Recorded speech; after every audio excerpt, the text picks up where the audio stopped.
मैं विजय Srivastava Amar Ujala dot com से। जैसा कि हमने पहली पौड़ी से जुड़ी ज़िले की जब बात की थी तो पेयजल से जुड़ी समस्या पर बातचीत की थी, तो इसी के क्रम में हम वहाँ के वन्यजीव संघर्ष और उसकी समस्या और चुनौती को लेकर आपके सामने आए हैं। जो पौड़ी ज़िला है और एक मंडल मुख्यालय भी है, यहाँ पे जो सबसे बड़ी एक जो समस्या और चुनौती जिससे लोग जूझ रहे हैं वो मानव वन्यजीव संघर्ष है। अगर हम वन विभाग के आंकड़े देखते हैं, तो ये आंकड़े बताते हैं कि पिछले साल ही 116 घटनाएँ हुई हैं, जिसमें मानव वन्यजीव संघर्ष में लोग प्रभावित हुए हैं। इसमें 11 घटना में लोगों घायल हुए, 4 में उनकी मृत्यु हुई, एक दुखद मृत्यु हुई उनकी और इस तरीके से लगातार वहाँ पर ये घटनाएँ हैं। बात केवल लोगों की मृत्यु, घायल होने तक सीमित नहीं है। जो वन्यजीवों के कारण खेती भी प्रभावित हो रही है। बहुत एक कारण लोगों का खेती से मोह भंग होना या खेती छोड़ देने का एक कारण वन्यजीवों के द्वारा किए जाने वाला नुकसान भी है। बंदर, सूअर जब फसलों को नुकसान पहुँचा देते हैं, तो किसानों का एक प्रकार से अपना विरक्ति का भाव होने लगता है कि भाई क्यों खेती करें जब ये इस तरीके से नुकसान कर रहे हैं। जब हम वहाँ पहुँचे और लोगों से बातचीत की, तो लोगों ने एक अपने खेत दिखाते हुए कहा कि उनके याददाश्त में यहाँ खेती होती थी, लेकिन जब वन्यजीवों के द्वारा खेती को नुकसान पहुँचाया जाने लगा, तो धीमे-धीमे लोग ने खेती छोड़ भी दी।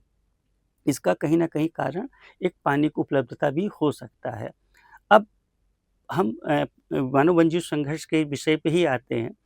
एक पौड़ी जहाँ पर सिर्फ़ एक प्रभागी वनाधिकारी का कार्यालय नहीं है, वहाँ पे वन संरक्षक भी बैठते हैं, मुख्य वन संरक्षक गढ़वाल का भी कार्यालय है और इ बड़े अफ़सर वहाँ पे तैनात हैं।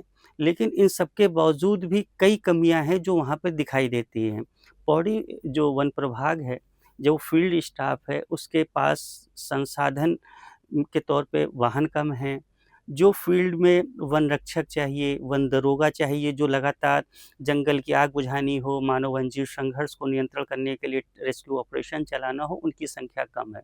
वन दरोगा कम है, वन रक्षक कम है, रेंजर का एक पद रिक्त है।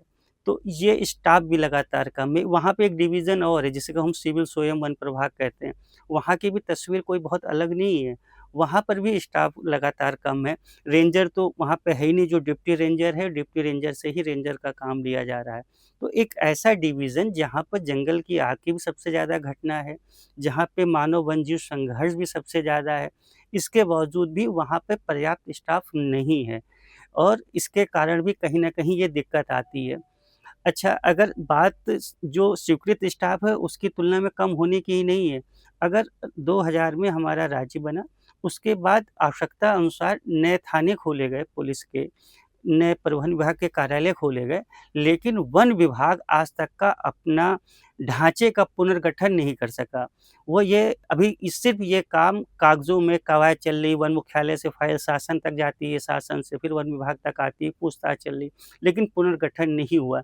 जबकि दबी-ज़बान में अधिकारी भी खुद मानते हैं कि पुनर्गठन समय की आवश्यकता है, जिस हिसाब से जैव विविधता को लेकर तरह-तरह की चुनौतियाँ सामने आ रही हैं, मानव वन्यजीव संघर्ष की घटनाएँ सामने आ रही हैं, तो पुनर्गठन किया जाना समय की माँग है। लेकिन ये काम अभी फ़ाइलों तक ही सिमटा हुआ है और अभी ये धरातल पे नहीं उतरा है। हालाँकि इसी बीच वन विभाग ने मानव वन्यजीव संघर्ष को कम करने के लिए कई स्तर पे भी कोशिश की हैं। लोगों के साथ संवाद बढ़ाया है, नए तकनीक ने संसाधनों का उपयोग कर रहे हैं, ज़्यादा जवाबदेही की जा रही है। किसी की मृत्यु के जो प्रतिपूर्ति है वो मुआवज़े से नहीं हो सकती और ये बात सभी मानते हैं, लेकिन फिर भी प्रभावित जो परिवार है उनकी आर्थिक किसी तरीके से मदद हो सके तो उसके मुआवज़े को बढ़ाया गया। लेकिन ये वो चीज़ें हैं जो कि एक प्रकार से कह लें व्यवस्थागत है, लेकिन जो मूल कारण है उनको लेकर अभी और काम किया जाना बाकी है। अभी एक कोई इस तरीके की प्रॉपर स्टडी भी नहीं हुई कि अचानक पौड़ी ही की अगर हम बात कर लें तो ये मानव वन्यजीव संघर्ष की घटनाएँ क्यों बढ़ रही हैं? इसके पीछे बहुत कारण क्या है? इन कारणों को पता करके उनका समाधान तलाशा जाना जो है उसको लेकर एक व्यवस्थित तरीके से काम होना बाकी है। हालाँकि वन विभाग के अधिकारी कह रहे थे कि इस दिशा में हमारे प्रयास जारी हैं और आने वाले समय में हम इसको और बेहतर ढंग से मानव वन्यजीव संघर्ष को घटनाओं को कम करने के लिए हम काम कर सकेंगे।